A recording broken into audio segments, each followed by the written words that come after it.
அவர் கஷ்டப்பட்டு பிலிம்ல சம்பாரிச்ச சம்பாத்தியத்தை மட்டும்தான் இப்ப எங்களுக்காக செய்யறாரு. பண்ற எல்லாமே வந்து அவருடைய சொந்த பணம். ஆமா, சொந்த பணம் தான். இப்ப வந்து எப்படின்னா 100 நாள் ஒரு நாள் கஜானா ஃபில் பண்ண முடியும்? கரெக்டா தப்பா? 100 நாள் யாராலையும் வந்து கஜானா ஃபில் பண்ண முடியாது. அப்படி இருக்கும்போது அவரோட சொந்த பணத்தை தான் நமக்கு செய்யறாரு.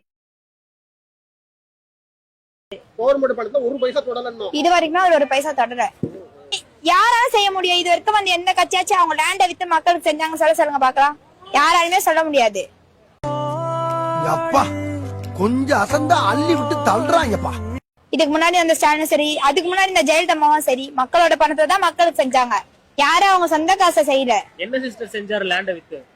லேண்ட வித்துதோ மகளிர் உரிமை தொகை 1000 ரூபாய் கொடுத்திருக்காரு. அப்புறம் பெண்களுக்கு சிறப்பு பாதுகாப்பு படை அதை செஞ்சிருக்காரு. அதை தாண்டி இப்ப போலீஸ்க்கு புதுசா ஒரு வண்டி விட்டுருக்காரு.